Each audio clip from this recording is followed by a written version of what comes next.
Hi ಎಲ್ಲರಿಗೂ ನಮಸ್ಕಾರ. ಸುಷ್ಮಿನ್ ಅಡುಗೆ ಚಾನಲ್ಗೆ ವೆಲ್ಕಮ್. ಇವತ್ತು ನಾವು ಸ್ಪೈಸಿ ಆಗಿರುವಂತಹ ಮಿರ್ಚಿ ಬಜ್ಜಿನ ಹೇಗೆ ಮಾಡೋದು ಅಂತ ನೋಡೋಣ. ಅದಕ್ಕೂ ಮೊದಲು ಆ ವಿಡಿಯೋಸ್ನ ಕಂಟಿನ್ಯೂಸ್ ಆಗಿ ಅಪ್ಲೋಡ್ ಮಾಡೋಕ್ಕೆ ಆಗ್ತಾ ಇರಲಿಲ್ಲ. ಸೊ ಇನ್ಮೇಲಿಂದ ಕಂಟಿನ್ಯೂಸ್ ಆಗಿ ವೀಡಿಯೋಸ್ನ ಅಪ್ಲೋಡ್ ಮಾಡ್ತಾ ಇರ್ತೀನಿ. ಮುಂಚೆ ಹೇಗೆ ಸಪೋರ್ಟ್ ಮಾಡ್ತಾಯಿದ್ರಿ ಅದೇ ರೀತಿ ಈಗಲೂ ಕೂಡ ಸಪೋರ್ಟ್ ಮಾಡಿ ಅಂತ ನಿಮ್ಮಲ್ಲಿ ಕೇಳ್ಕೊಳ್ತೀನಿ. ಹಾಗಿದ್ರೆ ವಿಡಿಯೋಸ್ನ ಸ್ಟಾರ್ಟ್ ಮಾಡೋಣ. ಹೊರಗಡೆ ಎಲ್ಲ ದುಡ್ಡು ಕೊಟ್ಟು ತಿನ್ನೋದಕ್ಕಿಂತ ನಾವು ಮನೆಯಲ್ಲೇ ತುಂಬ ಈಸಿಯಾಗಿ ಮಾಡ್ಕೊಳ್ಬೋದು. ಯಾವುದೇ ರೀತಿಯಾದಂತಹ ಸೋಡಾನ ಯೂಸ್ ಮಾಡ್ದಲೇ ತುಂಬ ಕ್ರಿಸ್ಪಿಯಾಗಿ ಸ್ಪೈಸಿಯಾಗಿ ನಾವು ಈ ಒಂದು ಮಿರ್ಚಿ ಬಜ್ಜಿನ ಮನೆಯಲ್ಲೇ ಈಸಿಯಾಗಿ ಮಾಡ್ಕೊಳ್ಬೋದು. ಹೊರಗಡೆ ಎಲ್ಲ ಯಾವ ರೀತಿ ಟೇಸ್ಟ್ ಇರುತ್ತೋ ಅದೇ ರೀತಿ ಟೇಸ್ಟ್ ಇರುತ್ತೆ. ವಿಡಿಯೋನ ಸ್ಕಿಪ್ ಮಾಡದೆ ಕೊನೆವರೆಗೂ ನೋಡಿ. ಅದಕ್ಕೂ ಮೊದಲು ನಮ್ಮ ಚಾನಲ್ನ ಸಬ್ಸ್ಕ್ರೈಬ್ ಮಾಡ್ಕೊಳ್ಳಿ, ಹಾಗೆ ಪಕ್ಕದಲ್ಲಿರುವಂಥ ಬೆಲ್ಲೈಕನ್ನ ಪ್ರೆಸ್ ಮಾಡಿ. ಮುಂದೆ ಯಾವುದೇ ವಿಡಿಯೋ ಅಪ್ಲೋಡ್ ಮಾಡಿದರೂ ಕೂಡ ನಿಮಗೆ ಮೊದಲು ನೋಟಿಫಿಕೇಷನ್ ಬರುತ್ತೆ. ತಡ ಮಾಡದೆ ಹೇಗೆ ಮಾಡೋದು ಅಂತ ನೋಡೋಣ. ಮಿರ್ಚಿ ಬಜ್ಜಿ ಮಾಡೋಕ್ಕೆ ಬೇಕಾಗಿರೋಂಥ ಇಂಗ್ರೀಡಿಯೆಂಟ್ಸು 2 ಟೇಬಲ್ ಸ್ಪೂನಷ್ಟು ಅಕ್ಕಿ ಹಿಟ್ಟು ತೊಗೊಂಡಿದ್ದೀನಿ. ಹಾಗೆ ರುಚಿಗೆ ಬೇಕಾಗಿರೋಷ್ಟು ಉಪ್ಪು, ಅರ್ಧ ಟೇಬಲ್ ಸ್ಪೂನಷ್ಟು ಖಾರದ ಪುಡಿ, ಧನಿಯಾ ಪುಡಿ, ಅರಿಶಿನ ಪುಡಿ, ಸ್ವಲ್ಪ ಕಸೂರಿ ಮೆಥಿ, ಹಾಗೆ ಸ್ವಲ್ಪ ಜೀರಿಗೆ ತೊಗೊಂಡಿದ್ದೀನಿ. 1 ಕಪ್ ಆಗೋಷ್ಟು ಕಡಲೆ ಹಿಟ್ಟನ್ನ ತೊಗೊಂಡಿದ್ದೀನಿ. ಸಣ್ಣದಾಗಿ ಕಟ್ ಮಾಡ್ಕೊಂಡಿರುವಂತಹ ಈರುಳ್ಳಿ, ಕೊತ್ತಂಬರಿ ಸೊಪ್ಪನ್ನ ತೊಗೊಂಡಿದ್ದೀನಿ. ಹಾಗೆಯೇ ತುರಿದು ಇಟ್ಕೊಂಡಿರುವಂತಹ ಕ್ಯಾರೆಟ್ನ ಕೂಡ ತೊಗೊಂಡಿದ್ದೀನಿ. ನೆಕ್ಸ್ಟ್ ಇಲ್ಲಿ ಬಜ್ಜಿ ಮಾಡೋದಕ್ಕೆ ದಪ್ಪ ಮೆಣಸಿನ್ಕಾಯಿನ ತೊಗೊಂಡಿದ್ದೀನಿ. ನೋಡ್ತಾ ಇರ್ಬೋದು, ಈ ರೀತಿ ಮಧ್ಯದಲ್ಲಿ ಈ ರೀತಿ ಚಾಕುವಿನಿಂದ ಕಟ್ ಮಾಡಿಕೊಂಡು ಒಳಗಡೆ ಇರುವಂಥ ಬೀಜನೆಲ್ಲ ತೆಕ್ಕೊಳ್ಬೇಕಾಗುತ್ತೆ. ಅಥವಾ ನಿಮಗೆ ಇದು ತುಂಬ ಇಷ್ಟ ಇದ್ದರೆ ನೀವು ನೀವು ಮಾಡ್ಕೊಳ್ಬೋದು. ಇದೇ ರೀತಿ ಎಲ್ಲನೂ ಕೂಡ ತೆಗೆದಿಟ್ಕೊಂಡಿದ್ದೀನಿ. ನೆಕ್ಸ್ಟ್ 1 ಕಪ್ನ ತೊಗೊಂಡು ಅದಕ್ಕೆ ಮೊದಲೇ ತೊಗೊಂಡಿದ್ದಂತಹ ಕಡಲೆ ಹಿಟ್ಟು, ಅಕ್ಕಿ ಹಿಟ್ಟು, ಹಾಗೆಯೇ ಖಾರದ ಪುಡಿ, ಧನಿಯಾ ಪುಡಿ, ಅರಿಶಿನ ಪುಡಿನ ಹಾಕ್ಕೊಳ್ತಾ ಇದ್ದೀನಿ. ನೆಕ್ಸ್ಟು ರುಚಿಗೆ ಎಷ್ಟು ಬೇಕು ನೋಡಿಕೊಂಡು ಉಪ್ಪನ್ನ ಹಾಕ್ಕೊಳ್ಬೇಕಾಗುತ್ತೆ. ಹಾಗೆಯೇ ನಿಂಬೆಹಣ್ಣು ಸೈಡಿಗೆ ತೆಗೆದಿಟ್ಕೊಂಡು ಕಸೂರಿ ಮೆಥಿ ಹಾಗೆ ಜೀರಿಗೆನ ಹಾಕ್ಕೊಳ್ತಾ ಇದ್ದೀನಿ.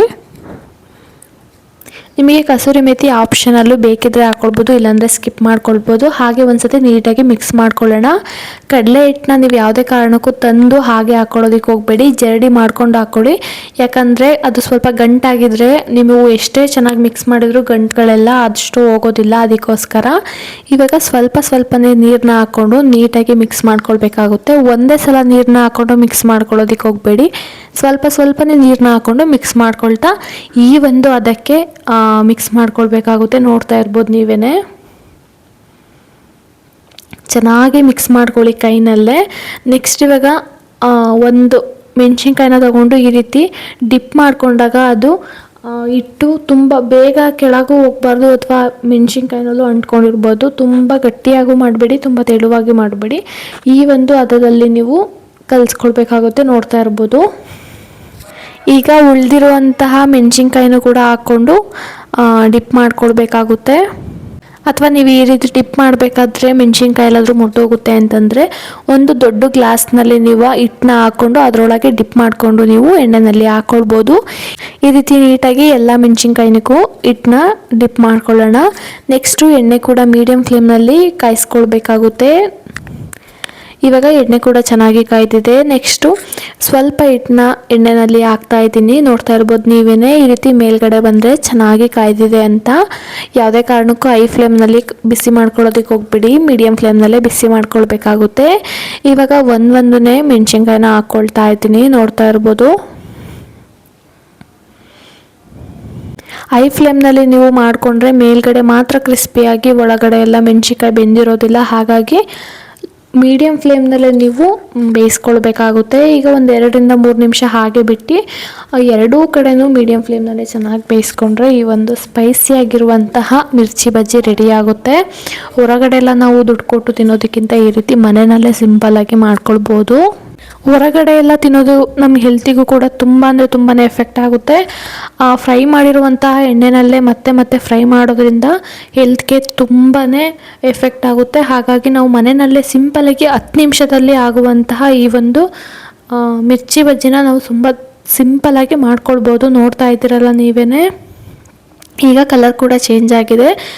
ಇದನ್ನು ಇವಾಗ ಒಂದು ಪ್ಲೇಟ್ನಲ್ಲಿ ತೆಗೆದಿಟ್ಕೊಳ್ತಾ ಇದ್ದೀನಿ. ನೋಡ್ತಾ ಇರ್ಬೋದು ನೀವೇ,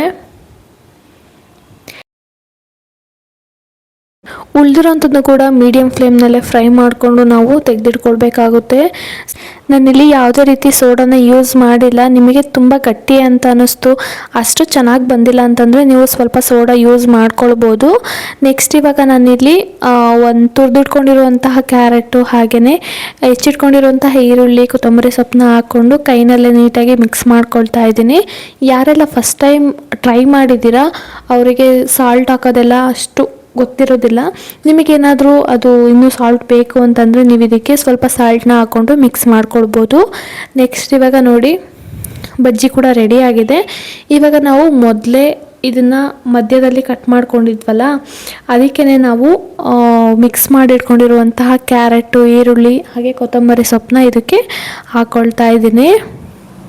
ನಿಮಗೆ ಬೇಕು ಅಂತಂದರೆ ಇದಕ್ಕೆ ಪುದೀನ ಚಟ್ನಿ ಕೂಡ ಮಾಡ್ಕೊಳ್ಬೋದು. ಹಾಗೆ ತಿಂದರೂ ಕೂಡ ಒಳ್ಳೆ ಟೇಸ್ಟ್ ಇರುತ್ತೆ. ನಿಮಗೆ ಯಾವುದೇ ಚಟ್ನಿ ಅವಶ್ಯಕತೆಯೂ ಇರೋದಿಲ್ಲ. ನೋಡ್ತಾ ಇರ್ಬೋದು, ನೋಡೋದಕ್ಕೂ ಕೂಡ ತುಂಬ ಅಂದರೆ ತುಂಬಾ ಚೆನ್ನಾಗಿ ಬಂದಿದೆ.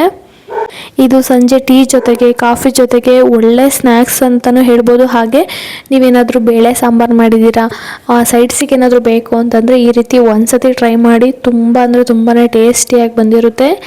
ಇವಾಗ ನಾನು ಒಂದು ಪ್ಲೇಟ್ನಲ್ಲಿ ಸರ್ವ್ ಮಾಡ್ಕೊಳ್ತಾ ಇದ್ದೀನಿ.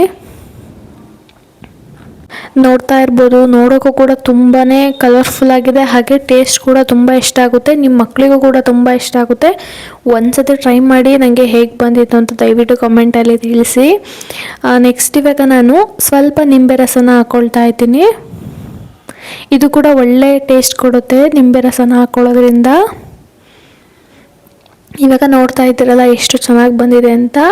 ಐ ಹೋಪ್ ನಿಮಗೆ ವಿಡಿಯೋ ಇಷ್ಟ ಆಗಿದೆ ಅಂತ ಅಂದ್ಕೊಳ್ತೀನಿ. ಇಷ್ಟ ಆಗಿದ್ರೆ ದಯವಿಟ್ಟು ಒಂದು ಲೈಕ್ ಮಾಡಿ, ಹಾಗೆ ನಿಮ್ಮ ಫ್ಯಾಮಿಲಿ ಫ್ರೆಂಡ್ಸಿಗೂ ಕೂಡ ಶೇರ್ ಮಾಡಿ. ನೀವು ಕೂಡ ಟ್ರೈ ಮಾಡಿ ಹೇಗೆ ಬಂದಿತ್ತು ಅಂತ ನನಗೆ ಕಾಮೆಂಟಲ್ಲಿ ತಿಳಿಸಿ. ಈಸಿ ರೆಸಿಪಿಗಾಗಿ ಸುಶಿ ಮನೆ ಅಡುಗೆ ಚಾನಲ್ನ ಸಬ್ಸ್ಕ್ರೈಬ್ ಮಾಡ್ಕೊಳ್ಳೋದು ಮಾತ್ರ ಮರಿಬೇಡಿ. Thank you for watching.